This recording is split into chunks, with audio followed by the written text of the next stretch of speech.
नोरमा group, जो सोचता है वो करता है। आपके अपने सपनों का आशियाना। बिहार सरकार के मंत्री श्रवण कुमार पर आज सुबह जानलेवा हमला हुआ, जिसकी तस्वीरें हमने आपको दिखाई। हमले के बाद अब मंत्री ने मीडिया से बातचीत की और बातचीत में बताया उन्होंने कि आखिर मौके पर हुआ क्या था और किस तरह से उन्होंने अपनी जान बचाई। कि बिहार के नालंदा जिले में ग्रामीण विकास मंत्री श्रवण कुमार और हिलसा विधायक कृष्ण मुरारी उर्फ प्रेम मुखिया पर ग्रामीणों ने हमला कर दिया। ग्रामीणों के हमले में एक बॉडीगार्ड घायल भी हुआ, जैसा कि हमने आपको खबरों में बताया। दरअसल मंत्री श्रवण कुमार और विधायक कृष्ण मुरारी शाहजहांपुर थाना क्षेत्र में हुए दर्दनाक हादसे में पीड़ित परिवारों से मिलने गए थे। इस हादसे में 9 लोगों की जान चली गई। आज सुबह हिलसा के मलावन गांव है, वहां ये दोनों पहुंचे थे। इसे लेकर मंत्री ने मीडिया को बताया कि आखिर वहां कैसे और क्या कुछ हुआ। उन्होंने बताया कि किस तरह से उन्होंने भागकर अपनी जान बचाई। देखिए, लगातार तस्वीरें हमने आपको दिखाई थी कि किस तरह से मंत्री जी पर हमला हुआ था और वो वहां से भागकर अपनी जान बचाते नजर आ रहे थे। अब ग्रामीणों ने आरोप लगा दिया था। ग्रामीणों का कहना था कि बिना मतलब के वो आए थे। ग्रामीणों ने आरोप लगाया कि विधायक के कहने पर उन्होंने हादसे वाले दिन जाम हटा लिया था, लेकिन अब तक उन्हें उचित मुआवजा नहीं मिला। इसी बात से गुस्साई भीड़ ने पहले वहां मौजूदा स्थानीय पत्रकार और विधायक को घेर लिया था और फिर नेताओं पर लाठी डंडे से हमला करना शुरू कर दिया। हमने आपको भागते हुए मंत्री जी की तस्वीर भी दिखाई थी। देखिए, हमले की खबर मिलते ही भारी संख्या में पुलिस बल गांव पहुंच गया था और गुस्साए ग्रामीणों को शांत कराने में जुट गया। लेकिन गांव की स्थिति फिलहाल तनावपूर्ण बनी हुई है और पूरा इलाका पुलिस छावनी में तब्दील हो चुका है।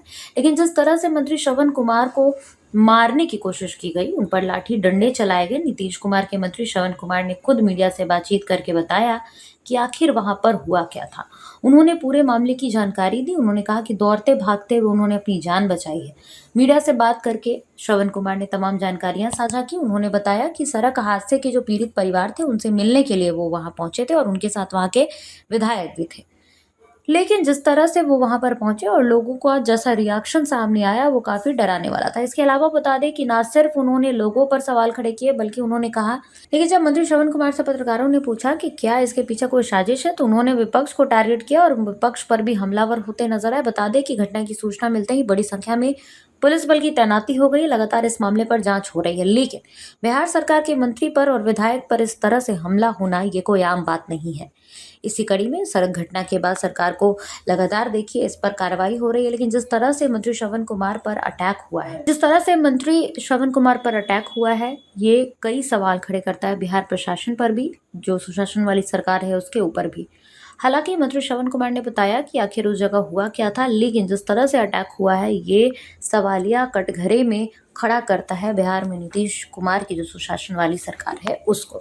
आप इस मामले पर क्या राय रखते हैं, हमें कमेंट करके जरूर बताइएगा। आपके सपनों को हमने सजाया है। ई होम्स पैनोरमा को हमने बनाया है। ई होम्स मेरा एक सपना था, जिसपे मैं पिछले 4 साल से काम कर रहा था। हमने जो बनाया है वो सबने है माना। ई होम्स पैनोरमा में हो आपका भी आशियाना। और फाइनली हमने 2021 में इस प्रोजेक्ट को लॉन्च किया। बहुत लोग अप्रिशिएट कर रहे हैं कि पूर्णिया जैसे शहर में, बिहार के, एक तो बिहार की बात करें उसमें भी पूर्णिया जैसे छोटे जगह में इस तरह का लाइफस्टाइल देना, ये सुन के हम लोगों को बहुत अच्छा लगता है। ई होम्स में हमने कुछ और भी किया है, जैसे हम जिस जगह में रह रहे हैं हमारे फैमिली सिक्योर हो, उनको सिक्योरिटी का ध्यान में रखा है। आपकी सुविधा और सुरक्षा आपके लिए खास है, ये आपका विश्वास है। इसमें आर्टिफिशियल इंटेलिजेंस का 7 लेयर सिक्योरिटी का हमने इस्तेमाल किया है। लस ग्रीन कैंपस को बनाया है। यदि हमारा बाउंड्री वाल है तो वो वर्टिकल गार्डन है। ये जितनी भी फैसिलिटी होता है एक इंटरनेशनल टाउनशिप में, ई होम्स है, ये हम लोग विश्वास नहीं कर पा रहे हैं। जो भी हमारे मित्र दोस्त या जो भी हमारे बाहर के बाहर आते हैं, तो हम लोगों को बहुत अच्छा सुनने को मिलता है और बहुत अच्छा क्रेडिट मिल रहा है। वो सारा हमने सिर्फ एक बिल्डिंग नहीं बनाया, हमें एक बहुत अच्छा लाइफस्टाइल दिया ई होम्स में, और मेरा एक सपना था जिसको मैं आज फुलफिल होते हुए देख रहा हूँ। ये आपका आवास है। ई होम्स पैनोरमा में अब आपका निवास है। E homes panorama, luxurious lifestyle redefined. Panorama group, जो सोचता है वो करता है। अगर ये वीडियो पसंद आई और वह बिहार के राजनीति और बिहारियत से सरोकार रखेनी तो सब्सक्राइब बटन दबा के चैनल के सब्सक्राइब कर ली। ओजे एगो घंटी बा, ओकरा बटन दबा देला से कुल सटीक और मारक खबर रुआ मुफ्त में मिल जाई। अगर रुआ पत्रकारिता के हमनी के नया प्रयोग में सहयोग कर चाहतानी तो ज्वाइन बटन दबा दी। पेटीएम नंबर नोट कर ली 9386816700।